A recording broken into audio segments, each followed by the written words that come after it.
In this episode, we delve into the tragic killing of a devoted father whose life was brutally cut short in his own home in March 2017. As we reveal the tangled relationships and concealed truths behind his death, we'll discover how lies and a hidden affair escalated into a deadly outcome.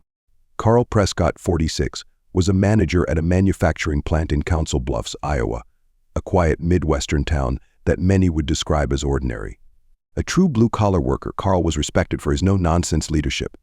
His employees often said he didn't talk much, but when he did, people listened. Karl wasn't the kind of person you'd describe as approachable, but his sense of duty and loyalty to his family, particularly his 19-year-old son Kenny from his first marriage, was undeniable. His life took a dark turn the year before his death when his ex-wife, Babs Prescott, vanished under mysterious circumstances. Her disappearance in February 2016 triggered a large-scale investigation, and suspicion soon began to circle around Karl, with many believing he had a hand in what happened to her.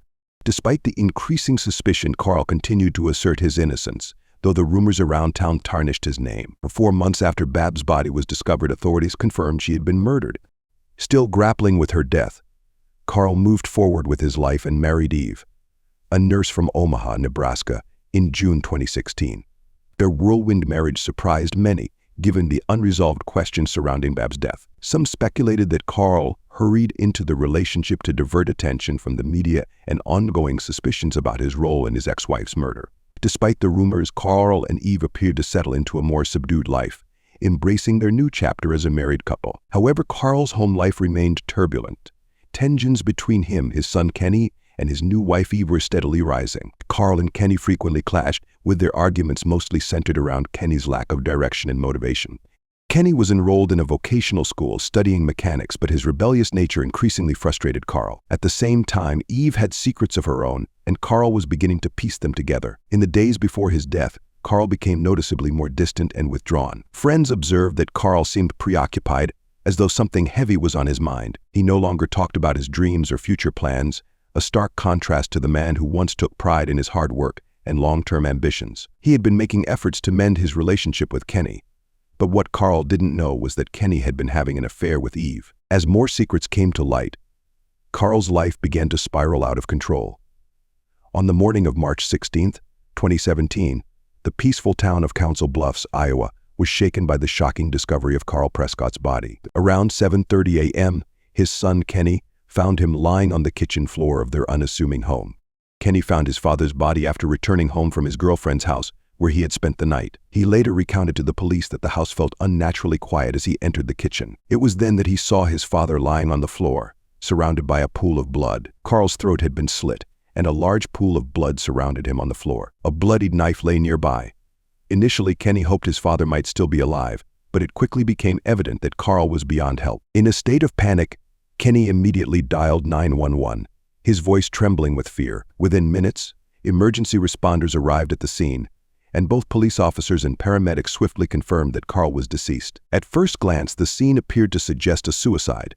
The knife lay close to Karl's body, and there were no signs of forced entry into the home. However, some small details didn't quite fit, raising questions about what had truly happened. Blood spatter analysis would later reveal that the wound was not self-inflicted. The positioning of Karl's body and the volume of blood present pointed to foul play. Meanwhile, Kenny remained in shock, grappling with the horrifying reality of the situation. Outside the house, Kenny paced back and forth, struggling to comprehend the horror he had just witnessed. Neighbors began to gather as the flashing lights of police cars and ambulances illuminated the street. In Council Bluffs, a tight-knit community where everyone knew one another, news of the death spread rapidly. The tight-knit community was left in shock upon learning that one of their own had been found dead in such a gruesome manner. As police launched their investigation, whispers of speculation filled the neighborhood. Had Karl's past finally caught up with him? The unsolved mystery of his first wife's murder still loomed large in the public's consciousness, fueling rumors and theories about his fate. With Karl's death, old rumors resurfaced, prompting questions about what had truly occurred in the Prescott household that night. The police knew they would need to investigate thoroughly to uncover the truth. The Council Bluffs police responded swiftly to the 911 call from Kenny Prescott on March 16, 2017. Officer Jacob Harmon, known for his meticulous approach to crime scenes, was one of the first responders to arrive. He reached the Prescott home shortly after 7:45 a.m., followed closely by Detective Maria Alvarez, a seasoned investigator with a no-nonsense demeanor. Upon entering the house, they were immediately struck by the unsettling silence that hung in the air. The Prescott kitchen was chaotic, yet something about the scene felt staged, almost like a setup from a Hollywood film. Karl Prescott's body lay on the floor, his throat deeply slit, and the alarming amount of blood surrounding him filled the air with a sickly metallic scent. Detective Alvarez immediately observed that the blood spatter pattern didn't align with a typical suicide, raising her suspicions further. Although the knife was near Karl's body, its positioning suggested it was unlikely he had inflicted the wound himself. Detective Alvarez also noted the absence of a blood trail leading to the knife, another significant red flag. The crime scene was paradoxical, bloody yet strangely clean in other areas, adding to the unsettling atmosphere. There were no signs of forced entry, no overturned furniture, and nothing that indicated a struggle. Yet the precision of the wound and the placement of the knife hinted that this was not a frantic act. It seemed clear to Detective Alvarez that someone had deliberately staged the scene to mislead investigators. Blood spatter analysis would later confirm her suspicions, reinforcing the notion that this was a calculated act rather than a chaotic crime. The direction and pattern of the blood spray clearly indicated that it did not match a self-inflicted injury. Forensic investigators arrived shortly afterward to begin processing the scene. They meticulously dusted for fingerprints and collected blood samples from various locations throughout the kitchen. They applied a luminol spray to detect any traces of blood that might have been cleaned up, but there were no obvious signs of wiping or scrubbing. The crime scene tech also bagged the knife for further analysis. Detective Alvarez observed the lack of defensive wounds on Karl, leading her to conclude that he may have been caught off guard or incapacitated before his throat was slit. Meanwhile, Officer Harmon began interviewing Kenny Prescott outside the house. Still in shock, Kenny paced the yard, struggling to make sense of the events. His emotional state raised suspicions, as his frantic demeanor seemed at odds with the tragedy he had just discovered. Was Kenny genuinely grieving, or was he concealing something? Officer Harmon couldn't shake the feeling that Kenny knew more than he was revealing. The investigation was just beginning, but the detectives recognized that this was no ordinary crime scene. Whoever had killed Karl Prescott had executed their plan with precision, and they were determined to uncover the truth behind the tragedy.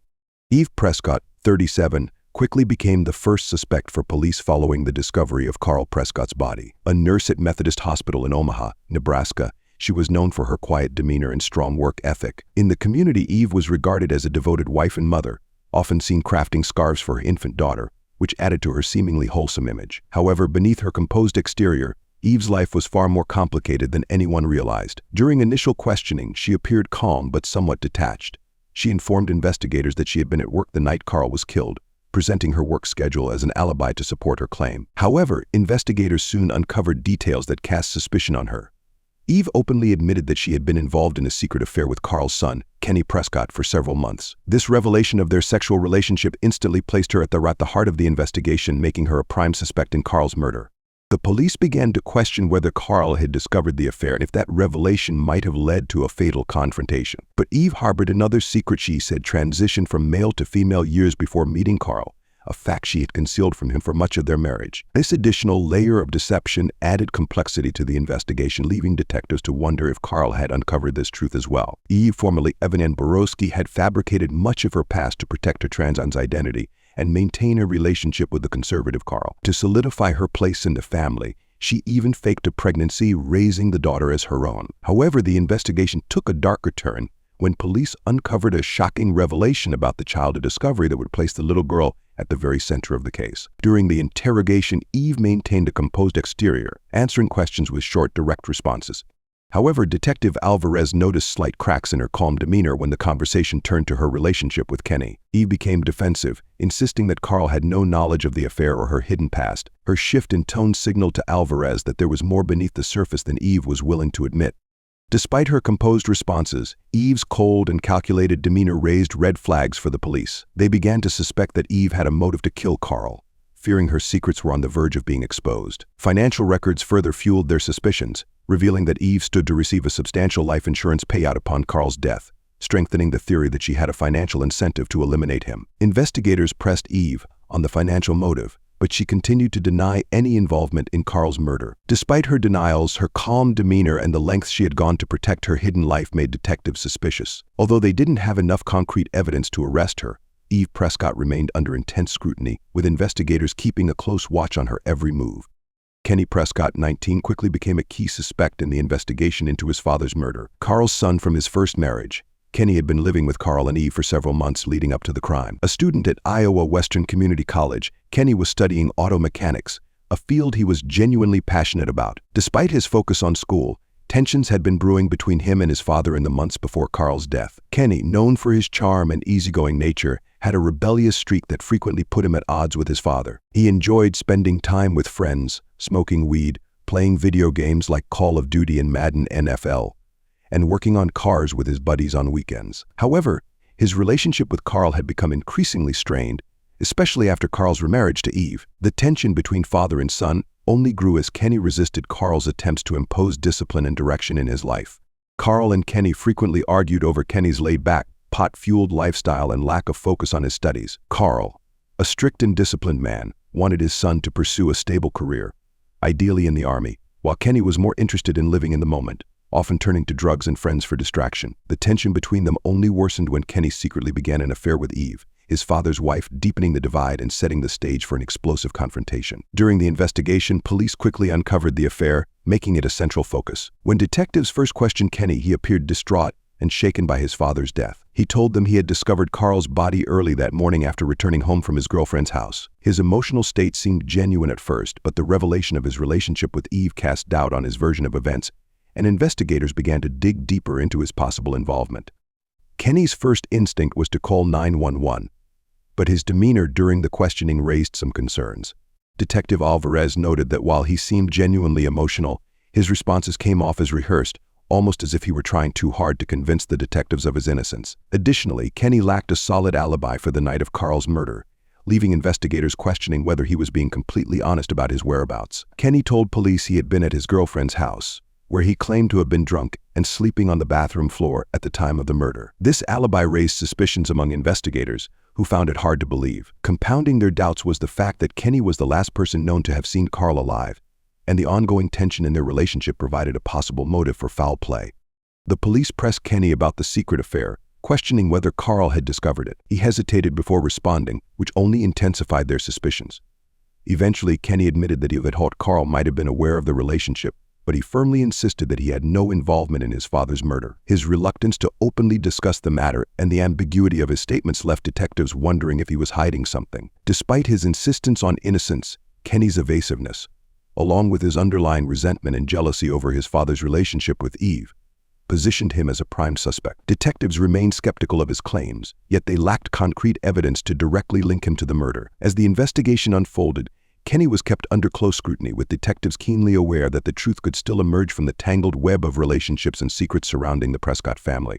On the morning of March 25, 2017, just days after Karl Prescott's murder, a crucial piece of evidence emerged that would dramatically alter the course of the investigation. The day was chilly in Council Bluffs, Iowa, with overcast skies and light icy rain drizzling over the quiet suburban streets. Detectives had been diligently sifting through leads, but it wasn't until they received an anonymous tip that the situation took a significant turn. The tip originated from an employee at Methodist Hospital in Omaha, Nebraska, where Eve Prescott worked as a nurse. The caller revealed that Eve had been concealing a troubling secret. The child she was raising with Karl, their infant daughter named Scarves, was not actually her biological child. The tipster claimed that Eve, who had kept her transgender identity hidden, had never experienced pregnancy despite her claims of having given birth just months earlier. Instead, the baby had allegedly been stolen from the hospital's maternity ward shortly after birth. Detectives Alvarez and McKinney quickly pursued this lead, requesting hospital records from Methodist Hospital to investigate further.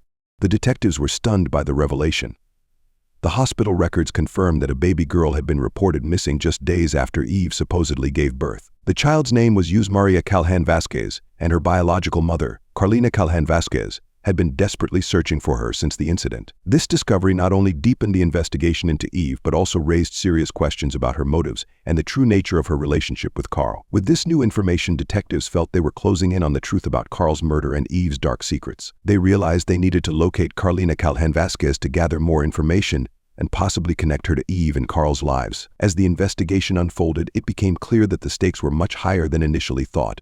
Armed with this new evidence, the police brought Eve in for further questioning. At first, she vehemently denied the accusations, claiming that Scarves had been adopted through a legitimate agency. However, when presented with the hospital records and the report of the missing baby, her narrative began to fall apart. It became clear that Eve had constructed an elaborate falsehood around her supposed pregnancy, ultimately revealing that she had stolen Yuz Maria from the hospital. She had gone to great lengths to support her lie, including faking doctor's appointments and even bribing a nurse to provide counterfeit ultrasounds. As detectives investigated further, they began to suspect that Karl had likely uncovered Eve's deceit just before his murder. This revelation provided Eve with a strong motive. Karl, already reeling from the discovery of her affair with his son Kenny, would have been shattered to learn that the child he believed to be his daughter had actually been kidnapped. Confronted with the potential loss of everything he held dear, Eve may have felt cornered and desperate. The revelation of the baby abduction offered investigators vital evidence connecting Eve to the murder. It illustrated a woman desperate to uphold her tangled web of lies, willing to go to any lengths to protect her secrets. Armed with this new information, the investigation gained significant traction, and Eve Prescott emerged as the primary suspect in Karl's death. Carlina "Carlian" Vasquez, 29, seemed to have no direct link to Karl Prescott, but as the investigation progressed, her name emerged in an unexpected context. Carlina worked as a clerk at Methodist Hospital in Omaha, where Eve Prescott was employed as a nurse. In March 2017, Carlina was still grappling with the aftermath of a devastating event. Her newborn daughter, Yusmaria, had been kidnapped from the hospital's maternity ward just after her birth. Carlina had spent nearly all her savings searching for her daughter, clinging to the hope that she would one day be reunited with her. As detectives sifted through the evidence surrounding Karl's murder, they discovered a shocking connection between Carlina and Eve. Following a tip about Eve's fabricated pregnancy, police delved into hospital records and found that Eve had been employed at Methodist Hospital during the time of Yusmaria's abduction. That Eve had been raising the child she claimed was her daughter, scarves, but records indicated that Eve, assigned male at birth, had never given birth. That when detectives noticed that scarves closely resembled the description of the missing Yusmaria, Carlina became a key figure in the investigation. Carlina, who had tirelessly searched for her daughter, had recently been in touch with several private investigators, hoping to uncover new leads about Yusmaria's whereabouts. Police brought Carlina in for questioning as part of the murder investigation, exploring whether her desperation to find her daughter had led her to take drastic measures. As they delved deeper, a potential motive emerged. If Carlina had learned that Eve had stolen her child and was raising her as her own, she might have felt compelled to confront Eve. In such a scenario, Karl's involvement could have made him a target as well, potentially fueling her desire for revenge. When detectives brought Carlina in for questioning, she was visibly emotional but cooperative. She spoke passionately about the heartache of losing Yusmaria, emphasizing that her search for her daughter had never wavered. Despite the circumstances surrounding Karl's murder, Carlina firmly denied any involvement, maintaining her innocence throughout the interrogation. Her primary focus, she told detectives, was on finding her daughter, not on seeking revenge. Investigators observed that Carlina's behavior was erratic, likely a result of years of stress and trauma. Although she was visibly distraught, her responses during the interrogation didn't indicate any direct involvement in Karl's murder. The detectives noted her emotional state but remained cautious, knowing how desperation can lead people to make unpredictable choices. Nevertheless, police continued to regard Carlina as a person of interest because of the unusual circumstances surrounding her connection to Eve. Although she had a clear motive to be angry at Eve, detectives found no evidence linking her to the crime scene or any direct involvement in Karl's murder. Throughout the investigation, Carlina's primary focus remained on finding her missing daughter, overshadowing any anger she might have felt toward Eve. After weeks of intense investigation, Eve Prescott, 37, was finally identified as the murderer. Police pieced together the truth when they uncovered several critical secrets she had hidden from her husband, Karl, including her affair with his son Kenny and her trans identity. The final breakthrough came when investigators revealed the shocking fact that Eve, who lacked a uterus, had never been pregnant. Instead, Eve had stolen the baby she was raising as her own, Scarsborough, from the Omaha hospital where she worked as a nurse. On the morning of March 20th, 2017, detectives received a tip from a hospital employee who had worked with Eve at the time of the abduction of a baby named Yusmaria from the maternity ward. A comparison of records confirmed that the child Eve was raising was indeed Yusmaria not, despite her claims of being her biological daughter. This revelation put Eve under intense scrutiny, and police swiftly zeroed in on her as the prime suspect in Karl's murder. Karl had discovered Eve's affair and her concealed past, including the truth about the stolen baby, just days before his death. He confronted Eve and threatened to reveal her secrets. This placed Eve in a desperate situation. Faced with the imminent loss of her husband, her stolen daughter, her stepson-turned lover, and her entire fabricated life, she panicked. On the night of March 17th, Eve grabbed a kitchen knife and slit Karl's throat while he was in the kitchen, attempting to stage the scene to look like a suicide. The police unraveled Eve's web of lies by analyzing inconsistencies at the crime scene, including blood spatter patterns that indicated foul play. When confronted with this new evidence, Eve initially maintained her innocence, claiming that Karl had taken his own life. However, as investigators laid out the overwhelming proof against her, she eventually broke down and confessed to the murder, insisting she had acted out of fear and desperation. On the evening of March 21, 2017, police arrested Eve at her home in Council Bluffs. She appeared calm when officers arrived, almost resigned to her fate.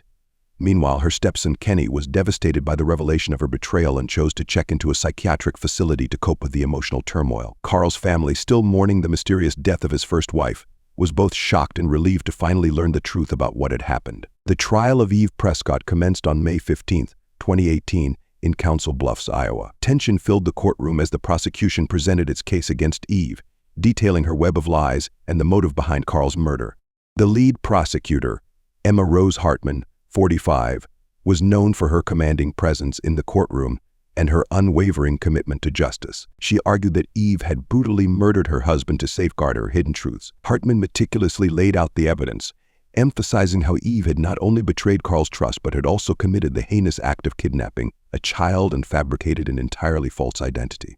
Eve's defense attorney, Robert J. Klein, 50, was a seasoned lawyer known for his composed demeanor. He argued that Eve's actions were driven by fear and panic, suggesting that Karl had been abusive and that she felt threatened when he confronted her about her hidden truths. Klein painted a picture of a woman cornered by her circumstances, insisting that her motive stemmed from a desperate need to protect herself and her daughter.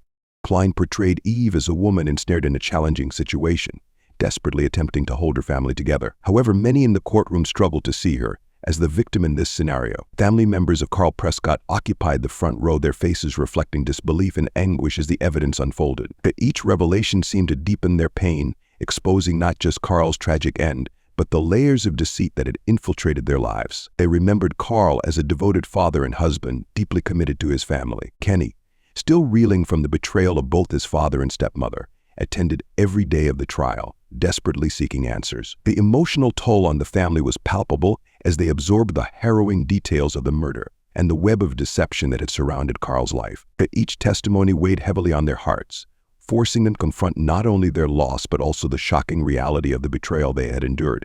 After several weeks of testimony and evidence, the jury deliberated for 2 days before reaching a verdict. On June 2, 2018, Eve was found guilty of first-degree murder. The courtroom erupted with mixed emotions, relief and vindication for some, while others were overcome with sorrow and disbelief. Karl's family exchanged tearful embraces, grateful that justice had been served, yet still grappling with the tragic loss of a beloved husband and father. Meanwhile, Eve's expression remained stoic, betraying little of the turmoil beneath the surface as she faced the consequences of her actions. Karl's family felt a sense of justice, though it was tinged with lingering grief. They hoped that the verdict would help them heal from the wounds inflicted by Karl's death. In contrast, Eve's supporters were devastated by the outcome, viewing her as a victim of circumstances rather than a perpetrator. In July 2018, Eve Prescott was sentenced to 30 years in prison without the possibility of parole. Many expressed disappointment, believing the sentence was too lenient given the severity of her actions and the profound impact on Karl's family. The case left a lasting impression on the community, serving as a chilling reminder of the depths of betrayal and the complexities of human relationships.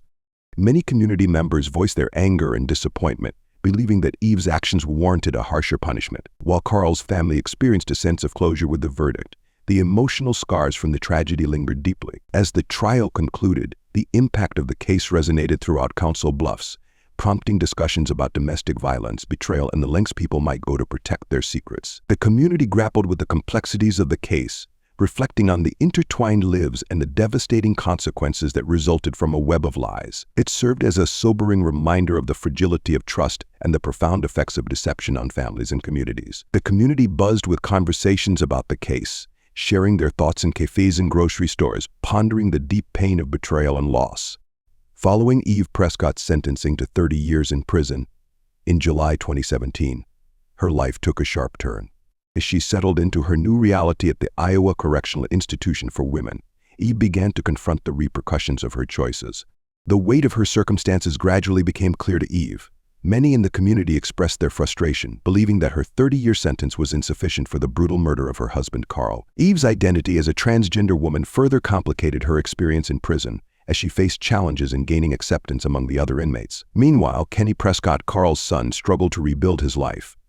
At just 19 years old, he found himself on an emotional roller coaster. He had once shared a home with his father and stepmother, only to be confronted with the shocking revelation of their affair. After the trial, Kenny chose to leave Council Bluffs to escape the painful memories. He moved to Omaha, Nebraska, where he enrolled in a local vocational school to study mechanics. Amid the turmoil, he found some comfort in his classes and began to forge new friendships. However, the burden of his family's tragedy often hung heavily on him, making it difficult for him to forgive Eve for her actions. Meanwhile, Carlina Calhoun Vasquez, the biological mother of the child Eve had raised as her own, was also grappling with her own set of challenges. Following the trial, Carlina was consumed by a whirlwind of emotions.